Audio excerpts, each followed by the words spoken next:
Conjunctions and clauses. So often when we're talking about clauses, we start to think about conjunctions. So we're going to go over what a conjunction is and how it relates to a clause. She looked around the playground. We know that's a clause. It's a group of words, definitely. It's got a subject and a verb. We know the verb is looked. We know the subject is she. So we've got a clause. We've talked before as well about groups of words and sentences being like those bricks in a brick wall.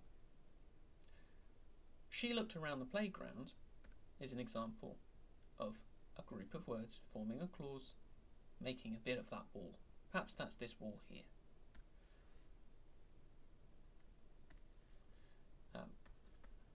She looked around the playground.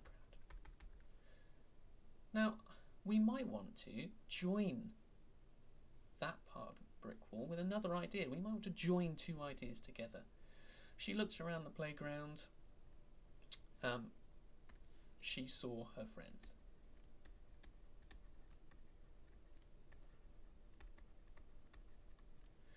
Got two ideas. I want to join them. Because although sometimes it's nice to have a short and a simple sentence, sometimes we want to have those longer sentences. That is where conjunctions come in. Conjunctions are those special words which we put to join two clauses. I'm going to join two ideas with my conjunction. It's like putting another brick in between to link them together. So I'm going to use the conjunction and. Super common conjunction, everybody's aware of that. For adults at home, you might have heard conjunctions called connectives as well. Because they connect, they join two clauses. Remembering that remembering that a clause has got a verb and it's got a subject. I have got verb and subject in she looked around the playground, and she saw her friends. I've got a verb in saw, and I've got my subject in she. There are lots of different types of conjunctions, lots of different words which we use for that. So you could have and, you could have because, you could have so, you could have but, you could have or. There are lots of different types of conjunctions. But the point to remember is this. Conjunctions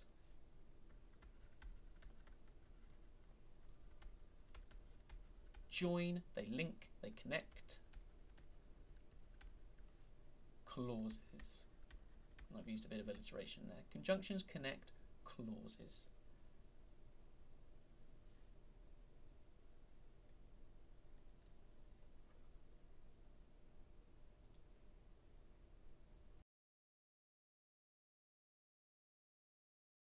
It's a word which joins two clauses, and we know what a clause is. It's a group of words with a subject and a verb. We can start to think about the difference between main and subordinate clauses, which are two types of clause that we meet in our writing. Now, identifying main and subordinate clauses doesn't really require that you understand what they are. So if you'd rather skip to the next section of the video, do so. Hopefully, if things have gone well, there is a timestamp in the description to help you do that. However, I feel like it is important that I do offer an explanation of main and subordinate clauses, part of which I have a problem with, but is worth knowing and looking at all the same. Okay, so what I've done here is I've put together a couple of sentences, and I've highlighted in red the conjunction. So I've used and, but, because, and, when. Let's have a look. So, as we know, the groups of words that are in black are different clauses, and we're trying to see whether we can identify the difference between a main and a subordinate clause. A main clause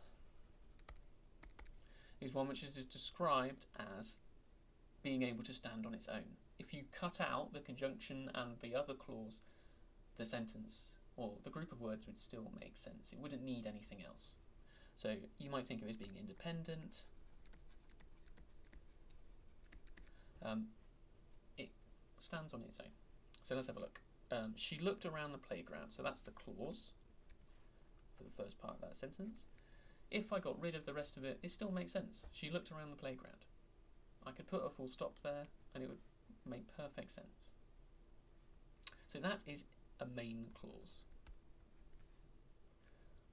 Let's have a look at the second part of the sentence.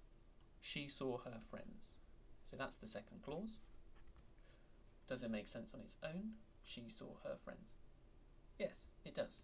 And it can drive yourself a little bit crazy asking yourself these questions, because sometimes when you say something so often, it no longer seems to make any sense. But in this case, we've got a sentence which has got two main clauses.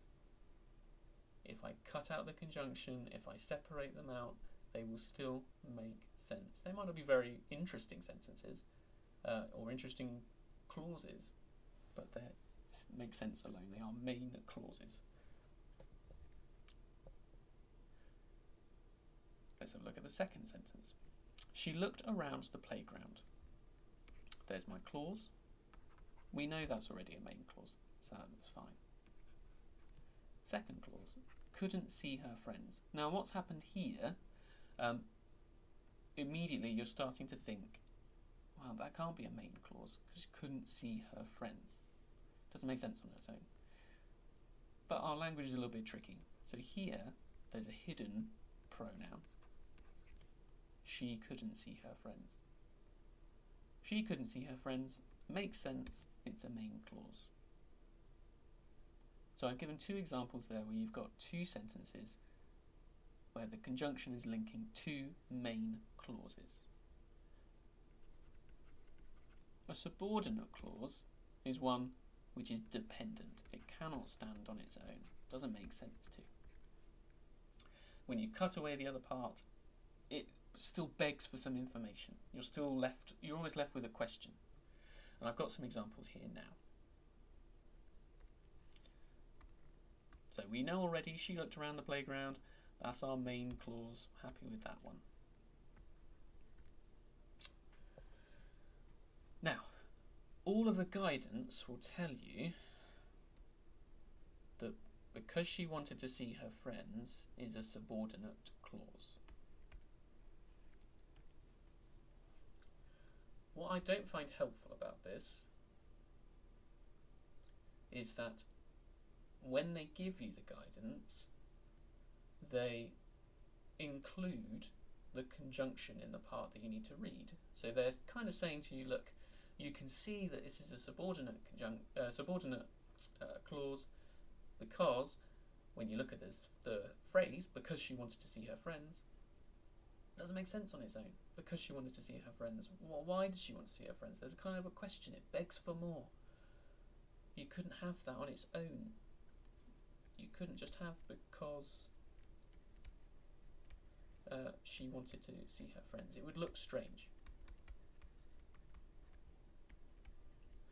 But as you might have noticed, when they talked about the main clauses with and but, it was a case of you got rid of the conjunction and you saw if the two clauses made sense, because obviously the conjunction is a linking word. In which case you'd have she wanted to see her friends, which would make sense on its own. So I find the explanation confusing there. More helpful is to focus on the conjunction word itself. In which case we have particular conjunctions which we say introduce a clause. In this case, the conjunction because is what we call a subordinating conjunction. So it's the kind of conjunction which introduces a subordinate clause. And we can see that down here. When she came out to play, doesn't make sense on its own independently. It is a subordinate clause, and it's introduced by when, which is a subordinating conjunction.